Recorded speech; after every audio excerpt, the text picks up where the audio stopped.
အားလုံးပဲမင်္ဂလာပါ IT Network Planning Center နဲ့ကြိုဆိုလိုက်ပါတယ်ဒီနေ့ကျွန်တော်ပြပြပေးခြင်းတဲ့အကြောင်းအရာကတော့ BGP attribute local preference အကြောင်းပဲဖြစ်ပါတယ်အဲ့တော့ကျွန်တော်တို့ဒီ router review ကိုကျွန်တော်တစ်ချက်တော့သွားလိုက်မယ်အဲ့တော့ကျွန်တော်ဒီ router 1တို့ဒီ interface 3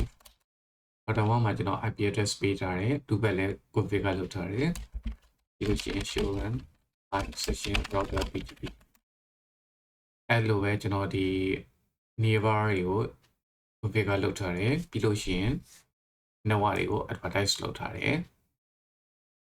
အဲ့တော့ router 2တို့ router 3တို့ router 4တို့လည်းကျွန်တော် configure လုပ်ထားတယ်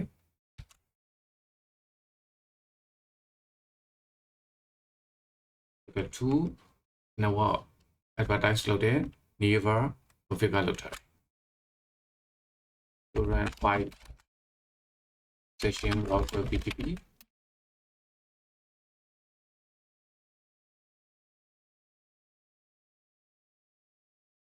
network တွေ advertise လုပ်ထားတယ် nearby တွေကို configure လုပ်ထားတယ်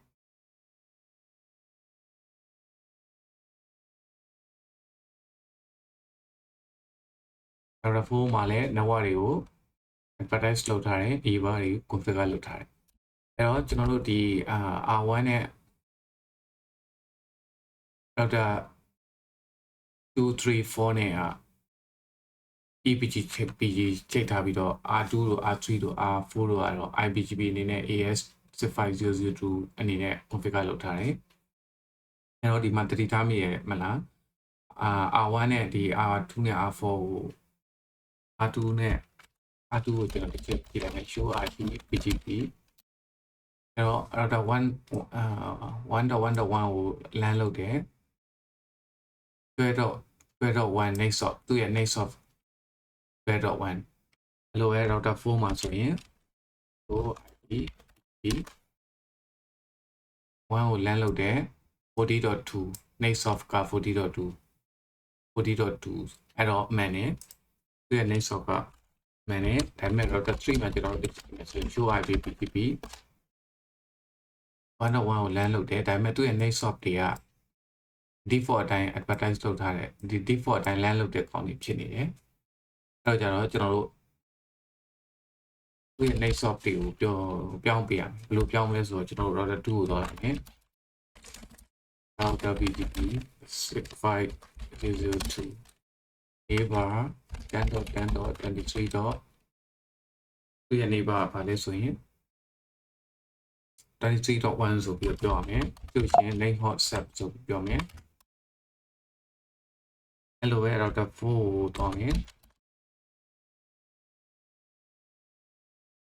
BGP 6502 neighbor 10.10.34.1 link hot sub ဆိုပြောလိုက်မယ်အဲဆိုရင်ကျွန်တော်တို့ router 3ကိုတစ်ချက်ပြန်ပါမယ်clear BGP star stop in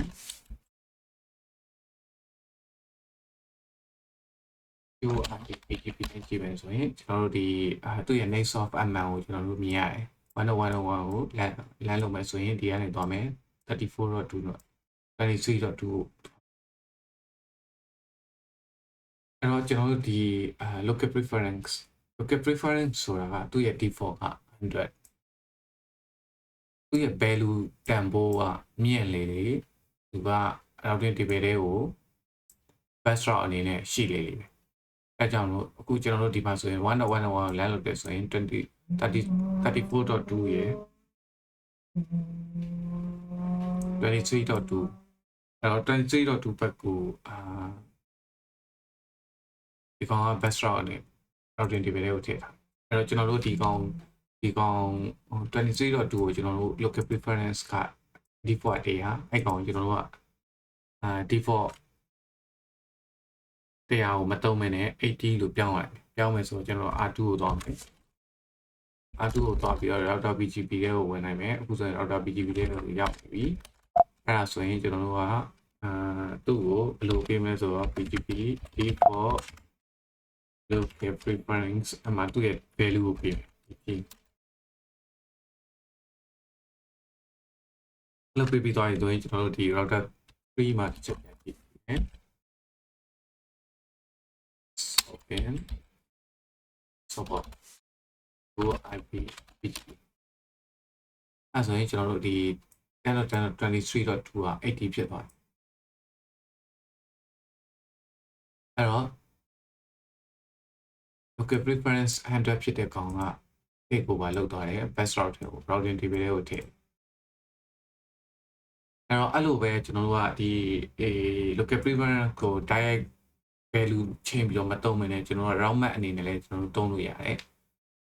အဲ့တော့ဘယ်လိုလုပ်မလဲဆိုရင်ကျွန်တော်တို့ဒီဘယ်လိုပြောရမလဲဆိုရင်ဒီဟိုက 10.10.40.2 ဝင်တဲ့ကောင်တွေကိုကျွန်တော်တို့ကဒီ route map အနေနဲ့တုံးပြီးတော့ local preference ကိုကြောင်းမယ်အဲ့ဘယ်လိုလုပ်လဲဆိုရင်ကျွန်တော်တို့စောတော့က R2 ကိုတစ်ချက်ပြန်သွားမယ်R2 မှာကျွန်တော်တို့ဒီ local preference ကိုကျွန်တော်တို့ပြန်ပြီးတော့ပြောင်းလိုက်မယ်သူ့ရဲ့ default PGP default local preference အဲ့ဒီကောင်ကို remove လုပ်မယ် move လုပ်ပြီးအဲ့တော့ R3 ကသူနေရာသူအရင် default တိုင်းပဲရှိတယ်သူ IP PGP အဲ့တော့ local preference ကအရင် default တိုင်းရှိတယ်အဲ့တော့ကျွန်တော်တို့ဒီ R4 မှာ route map ရေးမယ်အဲ့ကြတော့ဘယ်လိုရေးမလဲဆိုတော့ route map route map name ကအကြိုက်တာပေးလို့ရတယ် PBR ဆိုပြီးတော့ကျွန်တော်ရေးလိုက်မယ် permit mesh IP အဲ့ဒါမရေးတော့ဘူးကျွန်တော်ဒီကောင်တိုင်းပဲ local preference ကို set လုပ်မယ်အဲ့အကြီးဆုံး number ပေးလိုက်မယ်ပြီးလို့ရှိရင်ကျွန်တော်ဒီ route map ကို router PGP 65002ကိုထည့်မယ်ဒီ router PGP 65002ကိုထည့်မယ်ပြီးရင် neighbor ဘယ်ကောင်ကို neighbor လဲဆိုတော့ 10.10.40.2 ကျွန်တော်တို့လောက်ချင်တာ.2အဲ့ဒါကို route map နဲ့ဆင်မယ် route map PBR in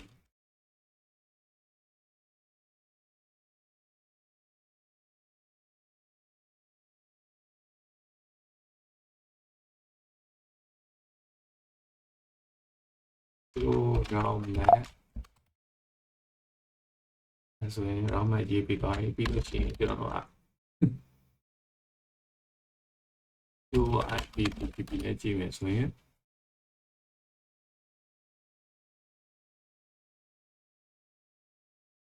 ရှိကိုသွားမယ် clear IP socket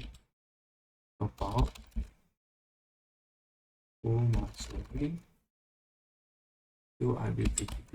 UIP PGP အခုဆိုရင်ကြောင်းသွားပြီဒါဆိုရင်သူ့ရဲ့ local preference က999ဖြစ်သွားပြီ 40.12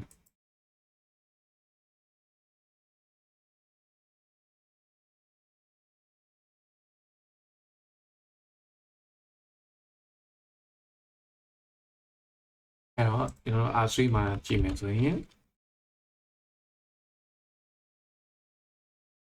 101.1ကို34.2 ဘက်ကနေသွားမယ်ဆိုရင်34.2 ဘက်ဆိုဒီဘက်ကနေသွားတယ်ဆိုရင်သူက999ဖြစ်နေတယ်33ဘက်ကသွားတယ်ဆိုရင်တော့သူက100အနေနဲ့ဖြစ်တယ်အဲ့တော့ကျွန်တော်တို့ဒီlocal preference value ကိုတုံးပြီးတော့ကျွန်တော်တို့ route map နဲ့ရေးလို့ရတယ်အဲ့လိုပေါ့မဟုတ်ဘဲနဲ့ကျွန်တော်တို့ကဒီdirect local preference value ဆက်လုပ်ပြီးတော့ကျွန်တော်တို့ configure လုပ်ပြီးတော့ကျွန်တော်တို့တုံးလို့ရတယ်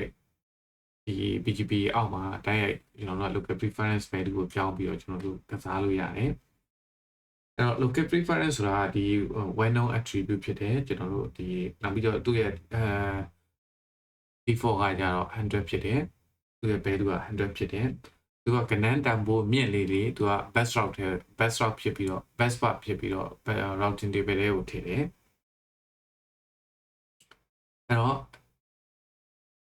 အားလုံးနားလည်သဘောပေါက်မယ်လို့ထင်ပါတယ်အားလုံးကိုကျေးဇူးတင်ပါတယ်